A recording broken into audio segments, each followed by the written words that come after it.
ڈلبی area Karachi. Phone number 637081 تیار کردہ علمی کیسٹ گھر، کیسٹ اور سی ڈی ملنے کا پتہ نوٹ فرمال ہے۔ علمی کیسٹ گھر، دکان نمبر 5، فاطمہ پلازا، بالمقابل مدنی مسجد، ڈلبی ایریا کراچی۔ فون نمبر 637081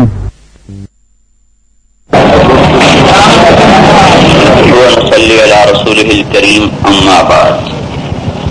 میرے بھائی اور دوستو، جیسے حضرت مولانا نے شروع میں ایک بات فرمائی کہ آج ساری دنیا کے انسان حالات کا شکار ہیں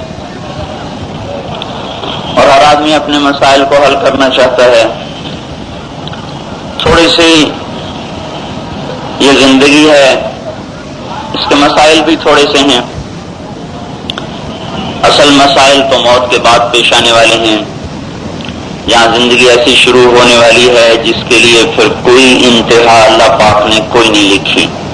خالدین فیہا ابدا، جنت والوں کے لیے بھی، اور ومن یعص اللہ ورسولہ فان لہ نار جہنم خالدین فیہا ابدا، دوزخ والوں کے لیے بھی۔ تو ہم بڑے کمزور ہیں، یہاں بھی عافیت چاہتے ہیں، آگے بھی اللہ کے عذاب سے پناہ چاہتے ہیں۔ دنیا بھی بنے اور آخرت بھی بنے۔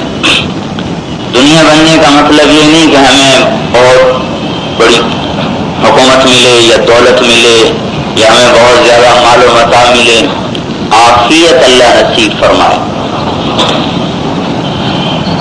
اب یہ اللہ چاہے گا تو ہوگا، اللہ نہ چاہے تو کوئی کر نہیں سکتا۔ ساری دنیا کے دانشور اکٹھے ہو جائیں، اور ہو رہے ہیں، ساری دنیا کے ماہر معاشیات اکٹھے ہو رہے ہیں، میٹنگیں ہو رہی ہیں، مشورے ہو رہے ہیں، اسکیمیں بنائی جا رہی ہیں، چلائی جا رہی ہیں۔ اوپر والا موافق فیصلہ کرے گا تو ہوگا، اور اگر وہ فیصلہ بدل دے تو اس سے کوئی کروا نہیں سکتا۔ اب ایک ترتیب تو ہم نے چلائی ہوئی ہے کہ ہم اپنے مسائل کو حل کرنے کے لیے یہ تدبیریں اختیار کر رہے ہیں۔ ایک اللہ نے بتائی ہے، ہماری تدبیر یقیناً ناقص ہے، کمزور ہے۔ اللہ کا بتایا ہوا نظام یقیناً صحیح اور حق اور سچ اور 100% وہ نتیجہ دینے والا ہے۔ ہماری تدبیر اس لیے ناقص ہے کہ ہماری عقل ناقص ہے۔ ہم کچھ دیر سوچ سکتے ہیں، پھر تھکاوٹ کا شکار ہو کر سوچ بند ہو جاتی ہے، یہ اس کے ناقص ہونے کی علامت۔ ہمیں غصہ زیادہ چڑھ جائے تو ہماری سوچ کام کرنا چھوڑ دیتی ہے، یہ اس کے ناقص ہونے کی علامت۔ بہت زیادہ خوشی چڑھ جائے تو آدمی کی عقل کام کرنا چھوڑ دیتی ہے، یہ اس کے ناقص ہونے کی علامت ہے۔ کوئی صدمہ آ پڑے بہت بڑا تو آدمی کی سوچ کام چھوڑ دیتی ہے، یہ اس کے ناقص ہونے کی علامت۔ بیمار پڑ جائے تو اس کی سوچ کام چھوڑ دیتی ہے، یہ اس کے ناقص ہونے کی علامت۔ سو جائے تو مر جاتا ہے، تو بوڑھا ہو جائے اور تھوڑی عمر زیادہ گزر جائے تو بالکل ہی بچہ ہو جاتا ہے۔ یہ ساری چیزیں ہماری سوچ کے ناقص ہونے پر علامت ہیں۔ ہم لوگ بہت ہی تھوڑی سی سوچ کے مالک ہیں، اور وہ جو تھوڑی سی ہے اس میں اتنے نقصانات ہیں، اتنے عیب ہیں۔ تو اب اگر یہ سارے دانشور اکٹھے ہو جائیں تو بھائی جتنے زیادہ ناقص اکٹھے ہوں گے اتنا نقصان بڑھ جائے گا، جتنے زیادہ برے اکٹھے ہوں گے تو برائی بڑھ جائے گی نا۔ تو جتنے ناقص عقل والے بڑھتے جائیں گے تو دنیا میں نقصان بڑھتے چلے جائیں گے۔ اللہ نے اس نقصان کا اپنے فضل سے انتظام فرمایا کہ اپنے علم کو ہم تک پہنچا دیا اپنے نبیوں کے ذریعے سے۔ 1,24,000 نبیوں کے ذریعے سے اللہ نے اپنا علم ہم تک پہنچا دیا کہ میں تمہارے نقصان کو پورا کر دوں گا اگر تم اپنی عقل کو، فہم کو، فراست کو، تدبیروں کو، تجربوں کو میرے تابع کر کے چلو، میرے حکم کے تابع کر کے چلو۔ اب حکم کے تابع کر کے چلیں تو ظاہر میں جو ہم نے سوچا ہے اس کے خلاف ہوتا نظر آتا ہے، اور اس میں بہت سی کمیاں آتی نظر آتی ہیں، اور اپنی مرضی پر کریں تو آتا نظر آتا ہے۔ ایک چھوٹی سی مثال عرض کروں، ایک آدمی 100 روپیہ دیتا ہے سود پر، اس کو 115 مل جاتے ہیں۔ ایک آدمی 100 میں سے 10 روپے اللہ کے نام پہ خرچ کرتا ہے، اس کے 90 باقی رہ جاتے ہیں۔ ایک ہتھیلی میں 115 ہے، ایک ہتھیلی میں 90 ہیں۔ ہم سب سے وہ پوچھتا بتاؤ کون سے زیادہ ہیں؟ ہم سارے کہتے ہیں 115 زیادہ ہیں، 90 تھوڑے ہیں۔ یہ ہم سب کی عقل، فہم، دماغ، سوچ، نظر سب اس پر متفق ہیں۔ ساری دنیا کے چھوٹے بچے سے لے کر بڑے سے بڑا دانشور ہو، یا مسلمان ہو یا کافر ہو، اس کو بتاؤ جی 115 زیادہ ہے یا 90 زیادہ ہیں؟ سب کہیں گے 115 زیادہ ہیں، 90 تھوڑے ہیں۔ اللہ کی خبر اس کے خلاف آ رہی ہے، یمحق اللہ الربا ویربی الصدقات، میں سود کو گھٹاتا ہوں اور خیرات کو بڑھاتا ہوں، صدقے کو بڑھاتا ہوں۔ اب اللہ نے ہماری نظر کے خلاف خبر دی ہے، ہماری سوچ کے خلاف خبر دی ہے، ہمارے تجربے کے خلاف خبر دی ہے، ظاہر کے خلاف خبر دی ہے کہ 115 زیادہ ہیں، 90 تھوڑے ہیں۔ اللہ تعالیٰ فرما رہے ہیں نہیں وہ تھوڑے ہیں، یہ زیادہ ہیں۔ اب اپنی عقل کو اس سوچ کے تابع کرنے کے لیے اندر میں ایمان کی روشنی چاہیے۔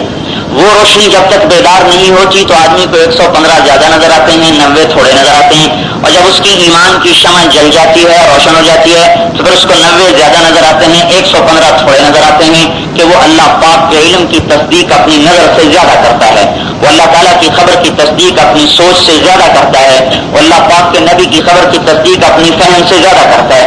حضور تشریف لے جا رہے ہیں، سفر میں ہیں، ایک بدو سے سودا طے ہوا گھوڑے کا، قیمت طے ہو گئی، کہا مدینے چل کے پیسے دے دوں گا۔ میں نے کہا جی ٹھیک ہے۔ اب آگے چل پڑے، سفر ہے، صحابہ سفر سے آ رہے ہیں، آپ بھی ہیں، پیچھے صحابہ آ کر ملے، ان کو نہیں پتا کہ حضور صلی اللہ علیہ وسلم نے گھوڑے کا سودا کر لیا۔ انہوں نے گھوڑے کو دیکھا، کہا بھائی ہمیں خریدنا ہے، ہم تمہیں اتنے پیسے دیتے ہیں، اتنے پیسے دیتے ہیں۔ انہوں نے حضور کی قیمت سے زیادہ قیمت بتا دی۔ آپ بدو کی نیت پھر گئی، انہوں نے کہا یا رسول اللہ لینا تو لو، نہیں تو میں تو آگے دیتا ہوں۔ کہا کہ اللہ کے بندے تیرے ساتھ تو معاہدہ ہوا تھا کہ مدینے میں چل کے پیسے دیں گے، کہنا ہی کوئی معاہدہ نہیں، نہیں دینے تو دیں گے تو میں آگے بیچتا ہوں۔ ہاں بھائی بات تو ویسی ہوئی تھی کہ آپ کا کون گواہ ہے اس پر؟ اتنے صحابہ اکٹھے ہو چکے ہیں، آپ کا کون گواہ ہے اس پر؟ اور گواہ تو کوئی تھا نہیں اس وقت، آپ تھے اور بدو تھا۔ تو ایک صحابی پیچھے کھڑے تھے، خزیمہ بن ثابت، انہوں نے کہا جی میں گواہی دیتا ہوں کہ آپ نے یہ سودا ایسے کیا ہے۔ انہوں نے کہا تو کیسے گواہی دیتا ہے، تو تھا نہیں۔ کہا یا رسول اللہ آپ آسمان کی خبریں بتاتے ہیں اور ہم کہتے ہیں آپ سچ کہہ رہے ہیں، آپ گھوڑے کی خبر بتائیں اور ہم سچ نہ کہیں، یہ کیسے ہو سکتا ہے؟ آپ نے ایسے ہی کیا ہے جو آپ کہہ رہے ہیں، چاہے میں تھا یا نہیں تھا۔ تو حضور صلی اللہ تعالی وسلم نے حضرت خزیمہ کی گواہی کو 2 کے برابر قرار دے دیا۔ ساری کائنات میں ایک واحد شخص ہے جس کی ایک کی گواہی 2 کے برابر سمجھی جاتی تھی۔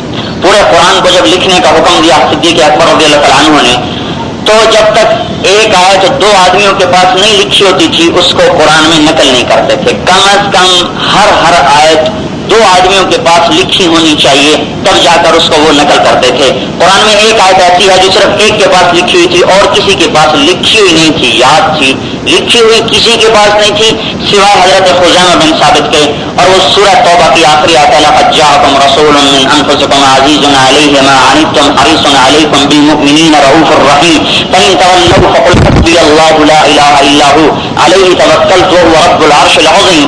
یہ آیت صرف حضرت خزیمہ کے پاس لکھی ہوئی تھی، یاد تو اکثر کو تھی۔ تو حضرت زید بن ثابت قرآن جمع کر رہے تھے، کہنے لگے بھائی یہ تو ایک کے پاس ہے، میں اس کو کیسے لکھوں قرآن میں؟ کہنے لگے تو مجھے جانتا نہیں، میں 1 2 کے برابر ہوں، میں 1 2 کے برابر ہوں، میرے لیے حضور نے فرمایا ہے جہاں خزیمہ گواہی دے وہ 2 کے برابر ہے۔ تو یہ ایک آیت ہے جو حضرت خزیمہ سے اس سے ورقے سے نقل کر کے قرآن میں لکھی گئی، اور یہ یوں سمجھا گیا کہ 2 ہی کے پاس ہے کیونکہ خزیمہ کے پاس۔ تو میرے بھائیوں ہم اپنی سوچ کو، عقل کو، تجربات کو، نظر کو اللہ اور اس کے رسول کی خبر سے ہٹا کے استعمال کر رہے ہیں، اس لیے دنیا بھی خراب ہو رہی ہے، آخرت کی خرابی بھی ہونے والی ہے۔ وَلَنُذِيقَنَّهُم مِّنَ الْعَذَابِ الْأَدْنَىٰ، میں دنیا میں تھوڑا تھوڑا عذاب دیتا ہوں، دون العذاب الأكبر، بڑا عذاب نہیں دیتا، لعلهم يرجعون، تاکہ یہ توبہ کر لیں۔ وعذاب الآخرة أخزى، وہ جو آخرت کا عذاب ہے وہ تو بہت دردناک ہے، بہت زبردست ہے۔ تو میرے بھائیو اب بات کرنے کی یہ ہے اس وقت کہ ہم سب کے سب اللہ پاک کی طرف رجوع کریں کہ سارے زمین آسمان کی حکومت اللہ کے ہاتھ میں ہے، اس کا شریک کوئی نہیں۔ لیس معه الہ یخشی، کوئی اور اللہ نہیں جس سے ڈرو، ولا رب یرجا، اور کوئی رب نہیں جو آپ کو روزی دینے والا ہو، کوئی نہیں، زمین میں، آسمان میں، فضا میں، خلا میں، ہوا میں، اوپر نیچے سوائے اللہ کے اور کوئی رب کوئی نہیں۔ ولا حاجب یرشا ولا وزیر یؤتا، اس کا کوئی وزیر نہیں جس کو سفارشی بناؤ، اس کا کوئی درباری نہیں جس کو رشوت دے کے اس سے اپنا کام نکالو۔ ادعونی استجب لکم، کہتے مجھے بلاؤ میں تمہاری پکار پہ لبیک کہوں گا۔ اقرب الیہ من حبل الورید، میں تم سے تمہاری شہرت کے زیادہ قریب ہوں، جب بھی تم مجھے بلاؤ گے، جس حال میں بلاؤ گے مجھے حاضر پاؤ گے۔ لا تأخذہ سنۃ ولا نوم، تم سو جاتے ہو نہ میں سوتا ہوں نہ اونگتا ہوں، تم تھک جاتے ہو، لا یعودہ حفظہما، میں کوئی نہیں تھکتا، تم 2 4 8 گھنٹے کام کر کے تھک جاتے ہو، ما مسنا من لغوب، میں نے اتنا بڑا آسمان بنایا، اتنی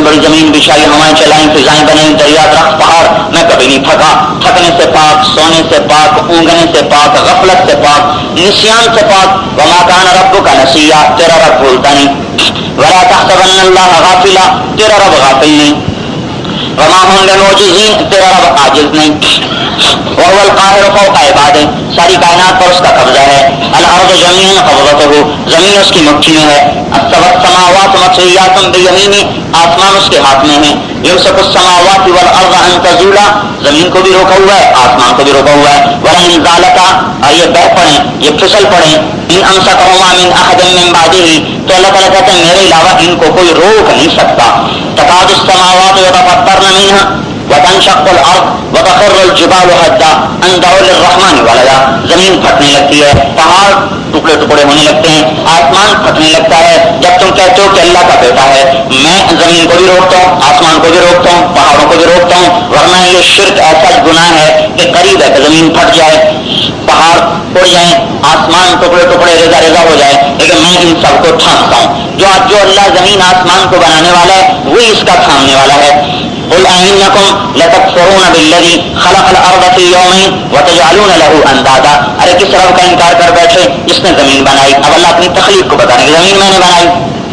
پھر جعل فيها رواسي من فوقها، پہاڑ اللہ تعالیٰ نے لگائے. وقدر فيها أقواتها، اس میں غلے اللہ تعالیٰ نے بھرے.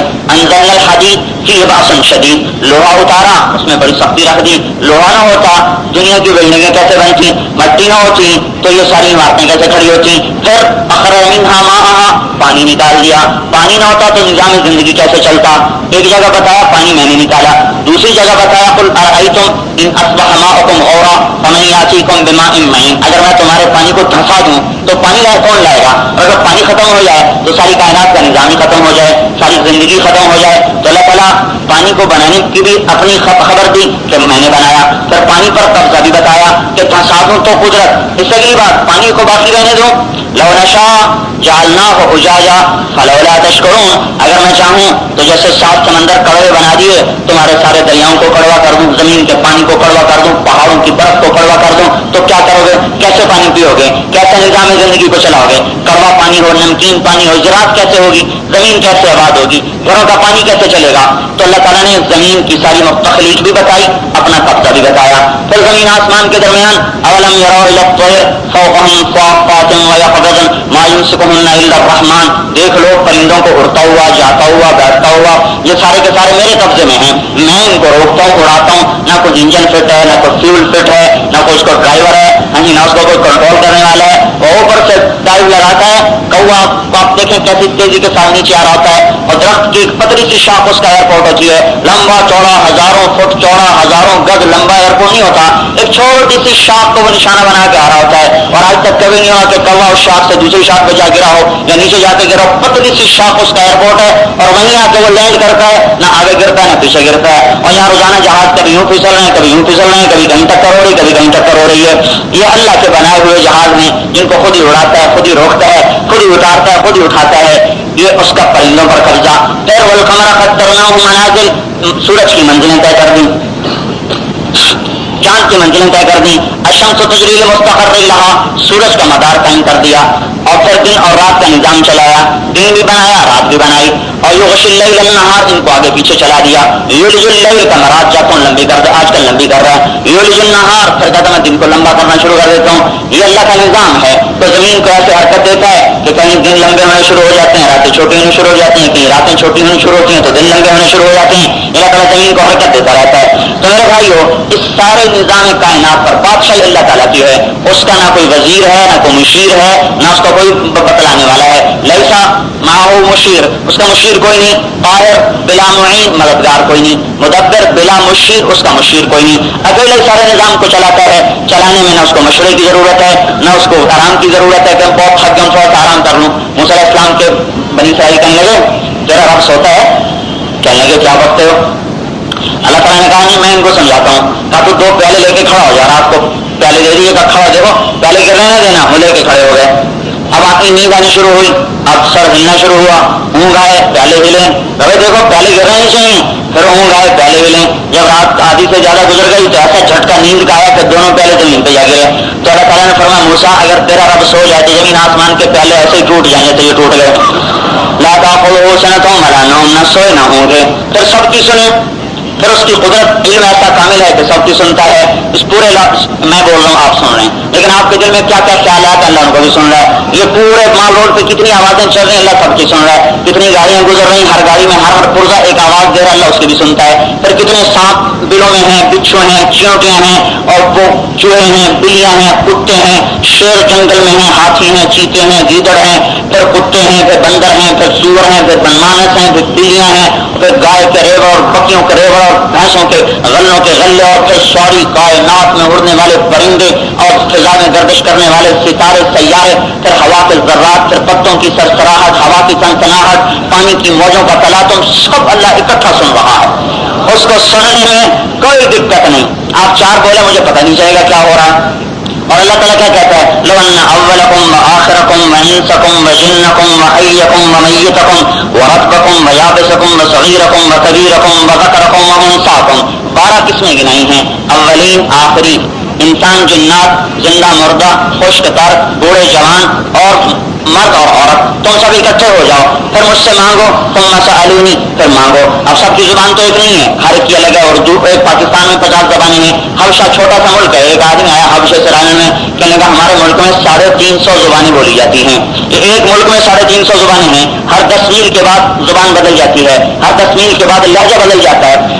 تو اللہ تبارک و تعالیٰ کہتا ہے تم سب بولو اپنی اپنی زبان میں، ساری کائنات میں ہزاروں زبانیں پھیلی ہوئی ہیں، ہر آدمی اپنی زبان میں اللہ سے مانگے تو اللہ کی ایک قدرت تو یہ ہے کہ اس کو ترجمان کی ضرورت نہیں، دوسری قدرت یہ ہے کہ یسمع وزیجہا باختلاف لغاتہا و لہجاتہا، اللہ تعالیٰ سب کی بیک وقت سنے گا، ایک وقت میں سنے گا، سب پکار رہے ہیں اور اللہ سب کی الگ الگ سن رہا ہے، اور اس سننے میں اس کی قدرت آخری کیا ہے، لا تغلطہ کثرۃ المسائل، تم سب کا اکٹھا بولنا مجھے غلطی میں نہیں ڈالتا کہ میرا سوال اس کو مل جائے اس کا سوال اس کو مل جائے، نہیں، ہر ایک کا سوال الگ سن رہا ہے، ہر ایک کی پکار سن رہا ہے، ہر ایک کا چاہا دیکھ رہا ہے، سن رہا ہے۔ پھر فرمایا میں سب کی سنتا ہوں، لہجوں کی تبدیلی پر، آواز کی تبدیلی پر اور زبانوں کی تبدیلی پر بیک وقت سن کے پھر تم سب کا چاہا میں تمہیں دے دوں، جو مانگا وہ دے دوں، ما نقص ذلک مما عندی الا کما ينقص المخيط اذا ادخل البحر، تو میرے خزانوں میں اتنی کمی نہیں آتی، جتنا تم سوئی کو سمندر میں ڈبولو تو اس میں تو ایک قطرہ لگ جاتا ہے نا،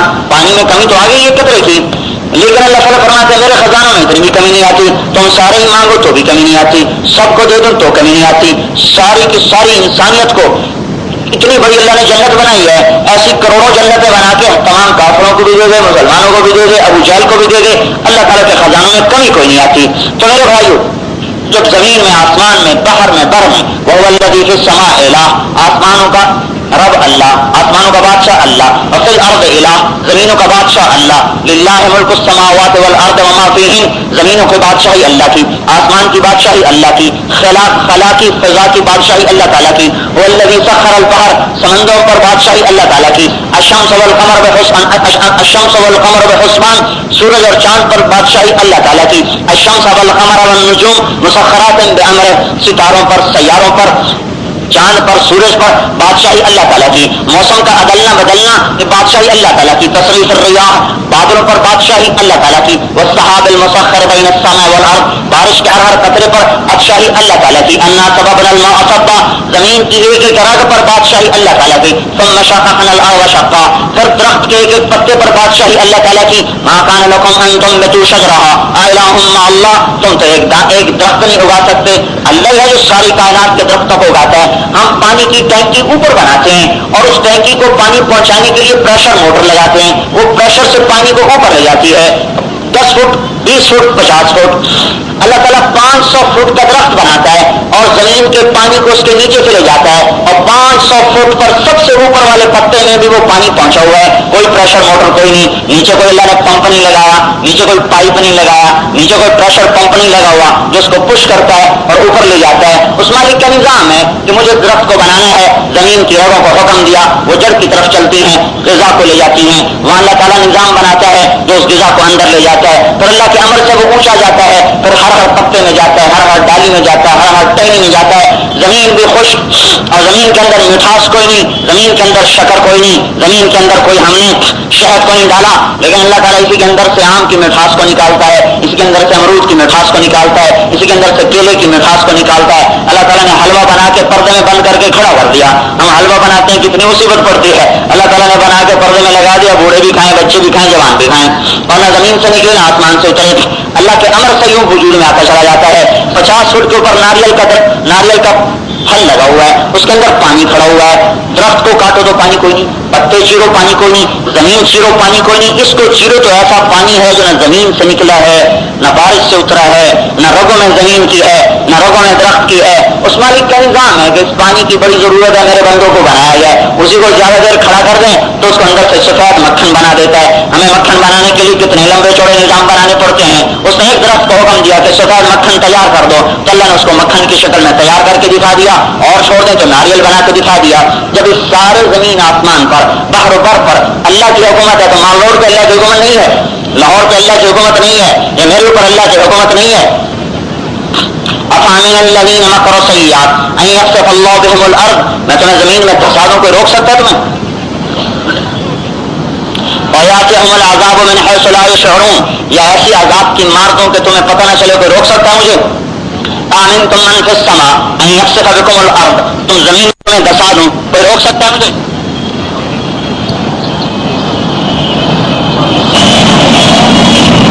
اللہ نے ساری کائنات کا اپنے مسائل اللہ کے سامنے پیش کریں، اپنی ضروریات اللہ تعالیٰ کے سامنے پیش کریں۔ اللہ چاہے گا تو یہ سارے مسئلے حل ہوں گے، اور اگر اللہ چاہے تو ساری دنیا کے انسان میں سے حل کروا۔ بھائی اور دوستوں، اب اللہ تعالیٰ دستور بتا رہا ہے کہ میں حالات کب بگاڑتا ہوں اور کب بناتا ہوں۔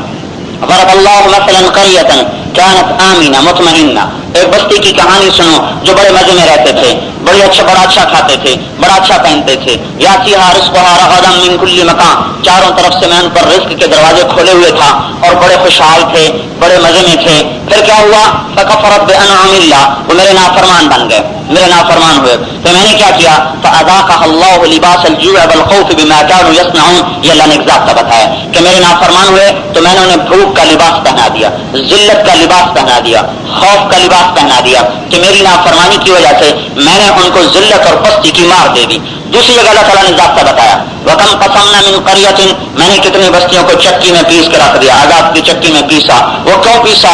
كَانَتْ ظَالِمًا، وہ ظالم تھے، میں نے انہیں پیس کے رکھا، ہلاک کر کے رکھ دیا۔ یہ اللہ تعالیٰ ہمیں ضابطے دے رہا ہے کہ حالات بگڑتے کب ہیں، بنتے کب ہیں، یہ ایک ضابطہ بتا دیا کہ حالات کے بگڑنے کے اسباب کیا ہیں، دنیا کے بھی آخرت کے بھی، کہ جب ہم نافرمان ہوتے ہیں تو اللہ تعالیٰ کی طرف سے چکی چلتی ہے۔ اچھا، اس میں سے کافر کو الگ کر دیں، کافر کو چھٹی ہے موت تک، ایک بچہ اسکول میں پڑھتا ہے اسی پر ہی تو پابندی ہوتی ہے، اور جو گلی میں کھیلتا ہے اس پر تو کوئی پابندی نہیں ہے، لیکن جو پڑھنے والا ہے دھکے کھاتا رہتا ہے، آگے چل کر اسی کا کچھ مستقبل بنتا ہے، اور جو گلی ڈنڈا کھیلتا رہتا ہے آگے چل کے اسی کے لیے مصیبت اور پریشانی ہوتی ہے۔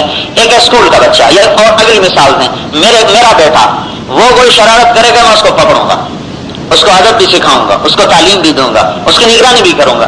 گلی میں سینکڑوں بچے ہیں اور اتنی وہ شرارتیں بھی کرتے ہیں، وہ برائیوں میں مبتلا ہوتے ہیں، مجھے وہ خیال بھی نہیں آیا کہ یہ بچہ اتنی برائی کر رہا ہے اور وہ بچہ اتنا بگڑ گیا ہے، لیکن میرے بچے میں ذرا بھی فرق آئے گا تو میرا سر اس کے لیے پریشان، سر تھکے گا، دماغ تھکے گا، تدبیر چلے گی کہ مجھے اس پہ کیسے مجھے کیسے رخ پہ لانا ہے، پڑھ نہیں رہا تو اس کو کیسے پڑھائی پہ لایا جائے۔ یہ مسلمان کی مثال ہے اپنے بچے کی، گھر کے بچے کی، اسکول کے بچے کی۔ کافر کی مثال ہے گلی کے بچے کی، بازار کے بچے کی۔ اللہ نے کافر کو موت تک چھٹی دی ہوئی ہے، اپنے نبی سے فرما دیا لا یغرنک تقلب الذین کفروا فی البلاد۔ بڑی مزیدار آیت، اے میرے نبی آپ کو دھوکہ نہ لگے، حضور کو تھوڑا دھوکہ لگنا ہے، وہ تو ہمیں بتایا جا رہا ہے۔ لا یغرنک تقلب الذین کفروا فی البلاد، اے میرے نبی یہ جو ناچ کود رہے ہیں نا شہروں میں کافر، اس سے آپ کو دھوکہ نہ لگے۔ متاع قلیل، چند گھڑی کا سامان ہے، متاع قلیل، تھوڑا سا سامان، ثم مأواہم جہنم، پھر جہنم ان کا ٹھکانہ ہے، وبئس المہاد، بہت برا ٹھکانہ ہے۔ کس طرح اللہ اس کو ٹھکانہ رہے گا؟ لہم من فوقہم ظلل من النار، ان کے اوپر آگ کے پردے ہوں گے، ومن تحتہم ظلل، نیچے آگ کے پردے ہوں گے۔ ان کافروں کو لایا جائے گا اور آگ کے بڑے بڑے صندوق بنائے جائیں گے، پھر اس میں ان کو پھینکا جائے گا آگ کے صندوق میں. پھر ان کے جسم میں چلنے والی جتنی رگیں ہیں ہر رگ میں کیل گاڑے جائیں گے, ہر رگ میں کیل گاڑے جائیں گے. پھر اس کو بند کر دیا جائے گا. پھر ایک اور آگ کے تابوت میں اس تابوت کو ڈال دیا جائے گا.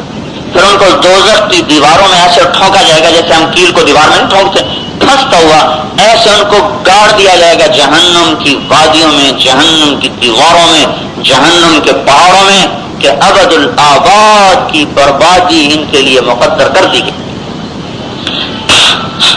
تو کافر کا مسئلہ نہ سوچیں. ہاں ایک دستور اور ہے, اگر کافر پر بھی پکڑ آ جائے تو اس کے لیے ایک اللہ نے ضابطہ بیان کیا ہے, وَمَا كُنَّا مُعَذِّبِينَ حَتَّى نَبْعَثَ رَسُولًا. ہم اس وقت تک کسی کو نہیں عذاب دیتے جب تک ان کو کوئی سمجھانے والا نہ پہنچ جائے. نبی آتا ہے, دعوت دیتا ہے, وہ نہیں مانتے اللہ ٹھکرا دیتا ہے.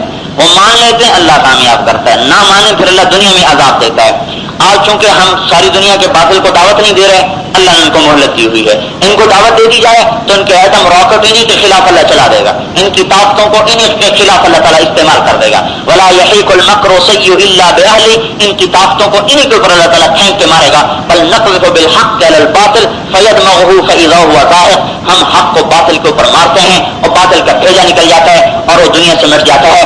باطل کو مٹانے کے لیے اللہ تعالیٰ نے دعوت کو شرط قرار دیا ہے. وہ بھی اللہ کے بندے ہیں, کافروں کو بھی اللہ نے بنایا ہے, اللہ ان سے بھی مناسبت اور تعلق رکھتے ہیں. قارون کو اللہ تعالیٰ نے سزا دی, اللہ نے دی. موسیٰ علیہ السلام کو اختیار دے دیا کہ زمین پر تمہیں اختیار ہے, جو کہو گے کرتی چلی جائے گی. تو اللہ تعالیٰ موسیٰ علیہ السلام نے زمین کو کہا کہ قارون کو پکڑ لو, تو زمین میں پھنس گیا. تو چیخنے لگا مجھے بچا لو, ارے موسیٰ علیہ السلام معاف کر دو, موسیٰ علیہ السلام معاف کر دو, موسیٰ مجھے بچا لو. ان کا اور پکڑو اور پکڑو. وہ پکارتا رہا اور موسیٰ علیہ السلام اس کو حکم دیتے رہے زمین کو. وہ دھنستا دھنستا سارے کا سارا زمین میں غرق ہو گیا. اس کا جرم بہت بڑا تھا. اس نے موسیٰ علیہ السلام پر زنا کی تہمت لگائی اس بدبخت نے, یہ اسی قابل تھا. لیکن اللہ کی رحمت کا اندازہ لگایا ہے. جب وہ غرق ہو گیا نا تو اللہ تعالیٰ نے وہی اتاری کہ موسیٰ تجھے پکارتا رہا, اگر مجھے ایک دفعہ بھی پکار لیتا تو میں نکال دیتا, اگر ایک دفعہ کہہ دیتا اللہ معاف کر دے تو اسی وقت نکال کے باہر رکھ دیتا. تجھے پکارا نا. تو ایسے مجرم کے ساتھ جب اللہ کا اتنا تعلق ہے تو ایک عام کافر کے ساتھ کیوں نہیں ہوگا؟ یہ ہماری گاؤں سے کافر تھوڑے مریں گے, ان کو دعوت دیں کہ بھائی تم جنت کا راستہ اختیار کرو, اللہ کی مان, اللہ کے نبی کی مان. جب وہ اس کا انکار کرے گا پھر اللہ کے عذاب کا مستحق ہوگا, اس سے پہلے عذاب نہیں آ سکتا. تو میرے بھائیو, اللہ پاک سے مسائل کو حل کروانے کا جو راستہ ہے وہ حضرت محمد صلی اللہ علیہ وسلم کی مبارک زندگی ہے. اللہ تعالیٰ نے حضور کی زندگی کو ذریعہ بنایا ہے دنیا اور آخرت کے مسئلوں کے حل ہونے کا اور اپنی رضا کا اور جنت میں ابد الآباد کے داخلے کا. وہ نبی پاک صلی اللہ علیہ وسلم کی زندگی ہے جس کو اللہ نے دنیا اور آخرت کے انسانوں کے لیے, اب دنیا اور آخرت میں اللہ تعالیٰ نے فیصلہ کر دیا ہے کہ جس سے اب عزت چاہیے, کامیابی چاہیے اور اسے اطمینان چاہیے, سکون چاہیے, میرے نبی کے طرف پر آئے. باقی سارے دروازے بند ہیں, راستے بند ہیں, طریقے بند ہیں, ساری شریعت منسوخ. اختم بکتابہم الکتب وبدینہم الادیان وبشریعتہم الشرائع. اس کے دین پر دین ختم, اس کی کتاب پر کتابیں ختم, اس کی شریعت پر شریعتیں ختم. اللہ تعالیٰ نے ایسی عزت بخشی کہ سارے نبیوں کا سردار بنایا, سید الاولین والآخرین بنایا, نبی الانبیاء بنایا. صرف آپ ہمارے نبی نہیں بلکہ آپ نے فرمایا انا نبی الانبیاء, میں نبیوں کا بھی نبی ہوں, ابراہیم خلیل کے بھی نبی.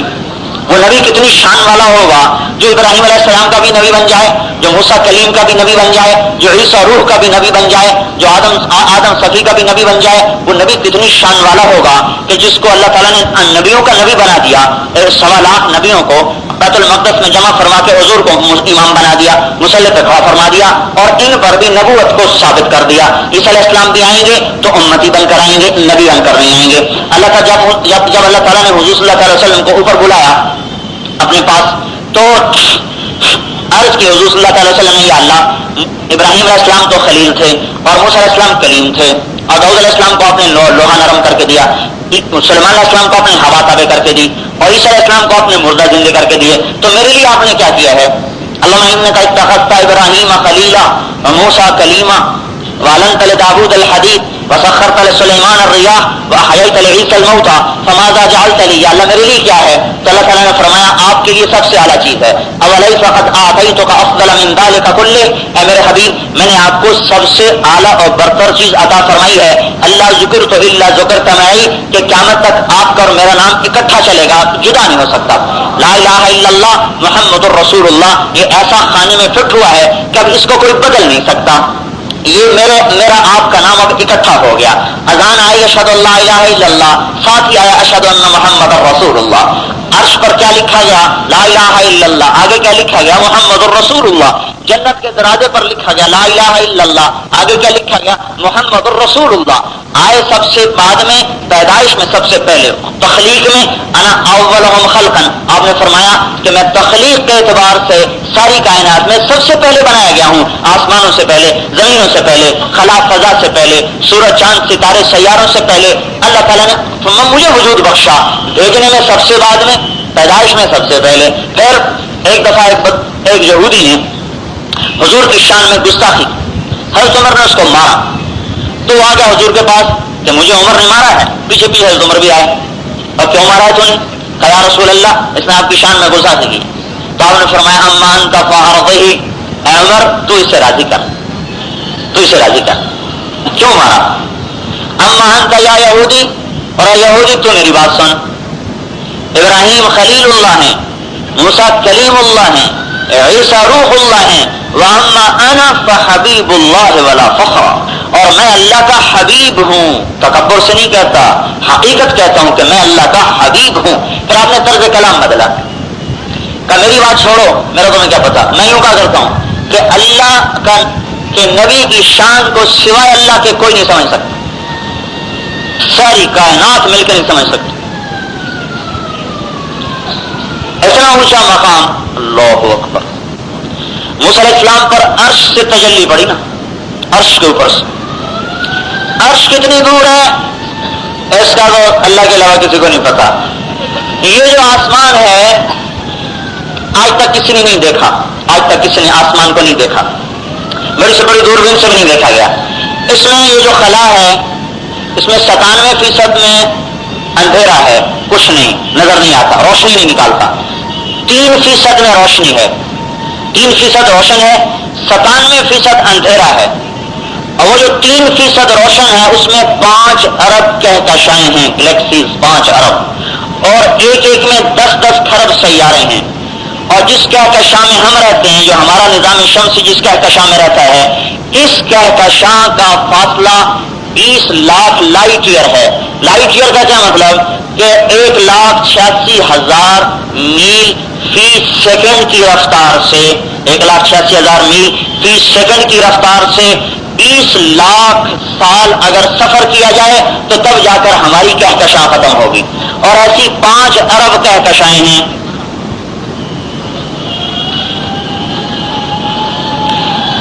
ہماری کہکشاں کے ساتھ 17 کہکشائیں ملی ہوئی ہیں. ہم 17 کہکشاؤں کے ایک مجموعے میں رہتے ہیں.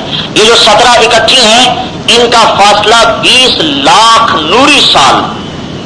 5 ارب کا کون حساب لگائے گا؟ پھر آسمان کا اوپر، پھر پہلا، دوسرا، تیسرا، چوتھا، پانچواں، چھٹا، ساتواں، پھر 7ویں آسمان پر جنت، پھر وہ جنت اٹھی عرش تک، پھر عرش کے اوپر لا یعلم الا اللہ، کوئی نہیں جانتا سوائے اللہ کے عرش پہ کیا ہے. وہاں سے ایک تجلی پڑی موسیٰ علیہ السلام پر، اور ان کے چہرے پر نہیں پڑی، پہاڑ پہ پڑی. فلما تجلی ربہ للجبل، پہاڑ پہ، جعلہ دکا، پہاڑ ریزہ ریزہ، وخر موسیٰ صاعقہ، اور 40 دن تک موسیٰ علیہ السلام بے ہوش پڑے رہے، ہوش نہیں آئے 40 دن. اور ادھر کیا ہوا؟ اٹھایا بیت اللہ سے بیت المقدس پہنچا دیا. چند سیکنڈ میں بیت المقدس پہنچا. 2 نفل پڑے، برات کو وہاں باندھا اور جبریل علیہ السلام کے ہاتھ میں ہاتھ دیا، اور پہلا آسمان، پہلے قدم پہ پہلا آسمان. آدم علیہ السلام استقبال کے لیے تیار کھڑے، دوسرے قدم پہ دوسرا آسمان. یحییٰ اور زکریا علیہ السلام استقبال کے لیے تیار کھڑے، تیسرے قدم پہ تیسرا آسمان. یوسف علیہ السلام استقبال کے لیے کھڑے ہوئے، چوتھے قدم پہ چوتھا آسمان. ادریس علیہ السلام استقبال کے لیے کھڑے ہوئے ہیں، 5ویں قدم پہ 5واں آسمان. ہارون علیہ السلام استقبال فرما رہے ہیں، 6ٹھے قدم پہ 6ٹھا آسمان. موسیٰ علیہ السلام استقبال فرما رہے ہیں، 7ویں قدم پہ 7واں آسمان. ابراہیم علیہ السلام بیٹھے ہوئے ہیں، آگے اٹھے یا نہیں اٹھے؟ یہ تو باپ تھے نا. بیٹھے ہوئے بیت اللہ سے ٹیک لگا سفید داڑھی لمبی. حضور نے فرمایا یہ بڑے میاں کون ہیں؟ کہا یہ آپ کے بابا ابراہیم علیہ السلام. ساتویں آسمان پہ بھی بیت اللہ ہے، جیسے اسی بیت اللہ کی سیدھ میں ساتویں آسمان پر اس کی دیوار سے ٹیک لگا کیسے بیٹھے ہوئے؟ کہا کون ہے؟ کہا آپ کے بابا ابراہیم. جب قریب آئے تو پھر کھڑے ہوئے کہا میرا بیٹا آ گیا، میرا بیٹا آ گیا. پچھلے ہر نبی نے کہا ہمارے بھائی آ گئے، ہمارے بھائی، مرحبا بالاخ الصالح، مرحبا بالاخ الصالح، ہمارے بھائی آ گئے. لیکن اب ابراہیم علیہ السلام کے پاس پہنچے تو فرمایا میرا بیٹا آ گیا، میرا بیٹا آ گیا. اللہ، کیا بیٹے کی شان، کیا باپ کی شان. پھر سدرۃ المنتہا پہ پہنچے جہاں مخلوق کی حد ہو جاتی ہے، آگے مخلوق نہیں جا سکتی. وہاں جبریل علیہ السلام نے کہا جی بس، میری بھی بس، آگے میں نہیں جا سکتا. اللہ نے آسمان اوپر سے تخت اتارا، تخت کے اوپر بٹھایا، پھر تخت کو اوپر اٹھایا خود ہی اپنے امر کن قدرت کے ساتھ. عرش کو چیرتا ہوا اٹھتا چلا گیا. عرش کے اوپر 70,000 پردے ہیں، ان کو اٹھاتے چلے گئے اللہ تعالیٰ، اور اپنے سامنے کھڑا کر کے اس پر اکتفا نہیں کیا کہ سامنے کھڑے ہوں، بلکہ آگے فرمایا یا حبیبی ادنو منی، میرے حبیب قریب آ جاؤ، قریب آ جاؤ، ادنو منی، میرے قریب ہو جاؤ. جس رسول کا اتنا اونچا مقام ہو،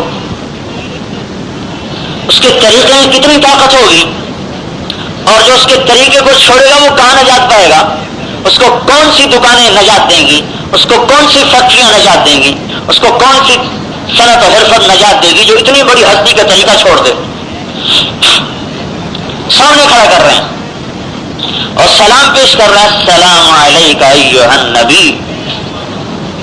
اتنا بڑا مقام کہ اللہ سلام کہے، السلام علیکہ ایھا النبی، اے میرے نبی تم پہ سلام ہو. اللہ سلام کہہ رہے ہیں، لا الہ الا اللہ. اور قربان جائیں حضور کی ذات عالی پر کہ جب دیکھا کہ اللہ کی رحمت جوش میں آئی ہے تو اپنے ساتھ اپنی امت کو بھی شریک کر لیا. السلام علینا، اللہ میرے اوپر بھی ہو اور میری امت کے نیک بندوں پر بھی تیرا سلام آ جائے. وعلی عباد اللہ الصالحین، اللہ میرے اوپر بھی سلام، میری امت پر بھی سلام کر دے. اپنے اللہ کے سلام کو اپنے ساتھ مخصوص نہیں کیا، اپنی امت کو بھی جلدی سے شریک کر لیا کہ اللہ کی رحمت کا دریا سب موج میں ہے.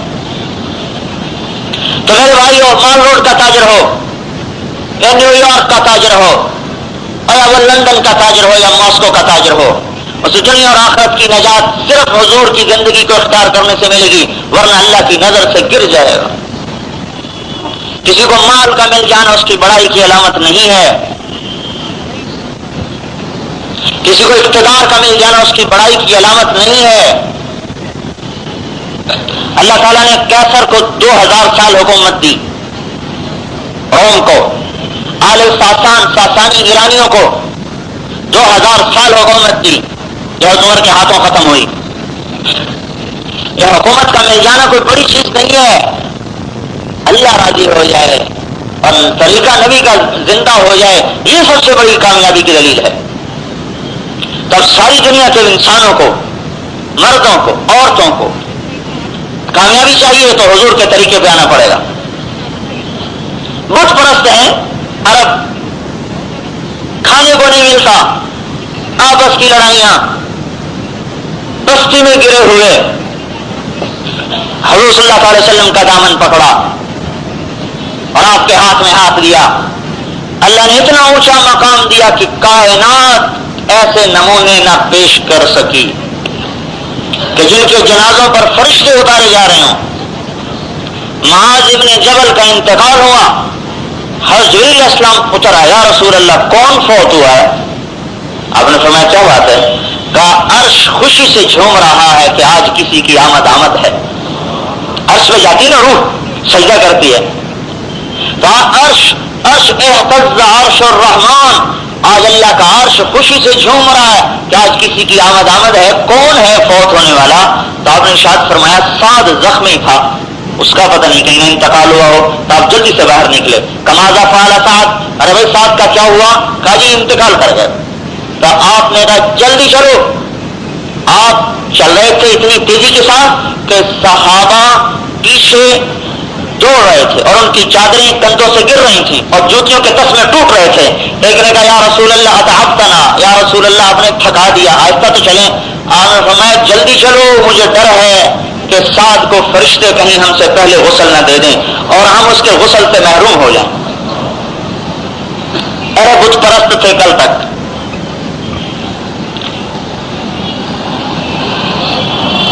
معاویہ بن معاویہ لیثی رضی اللہ تعالیٰ عنہ مدینے میں ہیں، حضور صلی اللہ علیہ وسلم تبوک میں ہیں. سورج نکلا بڑا چمکتا ہوا. اتنے میں جبریل علیہ السلام آئے. آپ نے کہا جبریل آج سورج میں بڑی چمک ہے، کیا بات ہے؟ کہیں یا رسول اللہ سورج کی چمک نہیں، یہ آج آپ کے صحابی معاویہ بن معاویہ لیثی فوت ہوئے ہیں، ان کے جنازے میں شرکت کے لیے ایسے 70,000 فرشتے اترے ہیں جنہوں نے آج تک زمین پہ پاؤں نہیں رکھا. اور جنازہ آپ نے پڑھانا ہے، اللہ کا امر ہے. ہم نے کہا میں پڑھاؤں؟ میں یہاں وہ وہاں کا مجھے حکم ہے حاضر کرو. وہاں سے جنازے کو اٹھا کر حضور کے سامنے رکھ دیا. آپ نے جنازہ پڑھایا اور پھر اٹھا کے واپس مدینہ منورہ پہنچا دیا. یہ کل کے بتوں کے پجاری آج اتنے اونچے جا رہے ہیں. عمر ابن جموح ایسے پردے پڑے ہوئے عقل پر کہ بیٹے ان کے مسلمان ہوئے، یہ مسلمان نہیں ہوئے. کہنے میں نے اپنے رب کو چھوڑ دیا. ایک لکڑی کا بت تھا، اس کی پوجا کرتے تھے. رات کو بیٹے آئے اور بت کو جا کر ایک کوڑے کے ڈھیر پہ پھینک کے آ گئے. صبح اٹھے دیکھا میرا خدا کہاں گیا؟ ادھر ادھر دیکھا ملا نہیں. اس کی تلاش میں نکلے تو کوڑے کے ڈھیر پہ پڑا ہوا. کہیں گے ہائے اگر مجھے پتہ چل جائے نا میں میرا خدا تیرے ساتھ کس نے یہ سلوک کیا تو اس کی میں گردن اڑا دوں. اٹھا کے لائے، اس کو نہلا دھلا کے صاف کر کے عبادت کی. رات کو انہوں نے پھر جا کے پھینک دیا. پھر دیکھا پھر غائب. کئی دفعہ ایسا ہوا تو ایک دن کہنے لگے بات یہ ہے میں ہوں بوڑھا، تیرا پیرا تو دے نہیں سکتا میرے رب، تو یہ تلوار پڑی ہوئی ہے تیرے پاس، رات کو جو آیا نا خود ہی اس کو نمٹا دینا. اپنی تلوار پاس رکھ دی اور جا کے سو گئے. 60-70 سال عمر تھی، 70 سال. جب رات کو بیٹوں نے دیکھا کہ اب تو پاس تلوار پڑی ہے تو گئے جا کر نا سارے مدینے کا چکر لگایا. ایک کتا مرا پڑا تھا، اس کو پھول گیا تھا، ٹانگیں اوپر اٹھ گئی تھی تو اس کی ٹانگوں کے ساتھ اس کی ٹانگیں باندھ کے اور اس کو الٹا لٹکا کے واپس آ گئے. صبح پھر دیکھا خدا غائب اور تلوار پڑی ہوئی. کہا بھائی بیڑا غرق ہو جائے، پتہ نہیں کون میرے خدا کی توہین کرتا ہے. پھر پھرتے دیکھا تو کتے کے ساتھ ٹانگیں بندھی ہوئی. کہنے لگے ارے تیری عقل پہ تف ہے، اور یہ خدا ہوتا تو کتے کے ساتھ ٹانگ تو نہ بنواتا. ایمان لیا. اس حال میں کتنے سال گزرے ہیں؟ 70 سال. 70 سال میں گزرے ہیں. اور نبی کا کلمہ پڑھے ہوئے کتنے سال گزرے ہیں؟ 1 سال. 1 سال.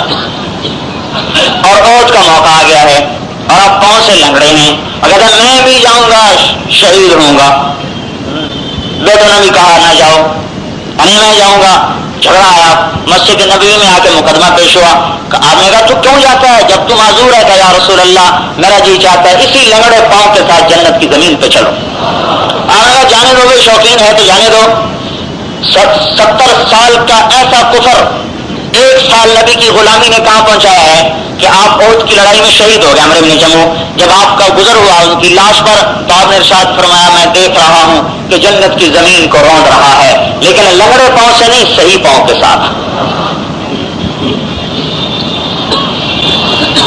تو میرے بھائیو ہمیں تو اللہ کا فضل ہے کہ ماں کی گود سے کلمہ ملا ہے. ایک صحابی نے کہا طوبی لمن آمن بک ورآک، مبارک ہے وہ جو آپ پر ایمان لایا اور آپ کا دیدار کیا. آپ نے فرمایا توبہ ثم توبہ ثم توبہ ثم توبہ ثم توبہ ثم توبہ ثم توبہ. 7 دفعہ مبارک ہے وہ شخص جو بن دیکھے مجھ پہ ایمان لایا. پھر آپ نے شاد فرمایا میرا جی چاہتا ہے میں اپنے بھائیوں کو دیکھوں. وَلَوَدِدْتُ أَنْ أَرَىٰ إِخْوَانِي، میں اپنے بھائیوں کو دیکھوں. صحابہ نے کہا وَلَسْنَا إِخْوَانَكَ يَا رسول اللہ، ہم آپ کے بھائی نہیں یا رسول اللہ. آپ نے فرمایا أَنْتُمْ أَصْحَابِي، تم میرے صحابہ ہو. إِخْوَانِي الَّذِينَ آمَنُوا بِي وَلَمْ يَرَوْنِي، میرے بھائی وہ ہیں جو مجھے دیکھیں گے نہیں اور بن دیکھے مجھ پر ایمان لائیں گے. آپ دنیا سے جانے کا وقت آیا تو 1 ہفتہ پہلے سب کو بلایا. آئے صحابہ تو آپ نے سب کو دعا دی، آواکم اللہ، حفظکم اللہ، نصرکم اللہ، کثرکم اللہ، زادکم اللہ، ایدکم اللہ، قواکم اللہ، سلمکم اللہ. اتنی لمبی دعا دی ہے. اللہ تمہاری حفاظت کرے، اللہ تمہیں عزت دے، اللہ تمہیں زیادہ کرے، اللہ تمہیں قوت دے، اللہ تمہیں اونچا کرے، اللہ تمہیں سلامت رکھے، اللہ تمہیں محفوظ رکھے، اللہ تمہیں غالب کرے. اتنی دعائیں دی. پھر اس کے بعد فرمایا میرا جانے کا وقت قریب ہے، میں تمہیں بھی سلام کہتا ہوں، اور تمہارے بعد جو آئیں گے مجھے نہیں دیکھیں گے، میں ان کو بھی اپنا سلام کہتا ہوں. پھر ان کے بعد جو آئیں گے ان کو بھی اپنا سلام کہتا ہوں، پھر ان کے بعد جو آئیں گے ان کو بھی اپنا سلام کہتا ہوں، اور تم گواہ رہو قیامت تک میرا جو امتی آئے گا سب کو میں اپنا سلام کہتا ہوں. میرے بھائیو، دنیا اور آخرت کی عزتیں یہاں چھپی ہوئی ہیں.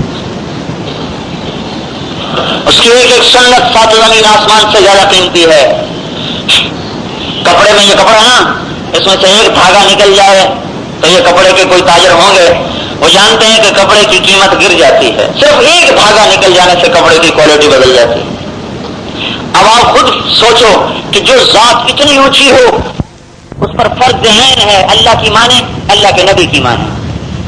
اس کو ہم نے سیکھا نہیں، اس کو سیکھنا پڑے گا. یہ سیکھنے سے اندر چیز پیدا ہوتی ہے، بغیر سیکھے نہیں پیدا ہوتی. ہم نے اپنے وجود کا استعمال اس طرح نہیں سیکھا کہ جس میں اس کی ڈور اللہ اور اس کے رسول کے ہاتھ میں چلی جائے. ایک آدمی کاف کے ساتھ ڈیلنگ کر رہا ہے، اندر میں تھکا ہوا ہے، پریشان ہے، اور جی بھی نہیں چاہتا بات کرنے کو، پھر بھی اس کے ساتھ خندہ پیشانی سے بات کر رہا ہے. جس کے جسم پر مال کا قبضہ ہے، کہ مال کا لالچ اور مال کا طمع اس کی طبیعت کو توڑ کر اپنی بات منوا رہا ہے کہ نہیں اس سے بات کر.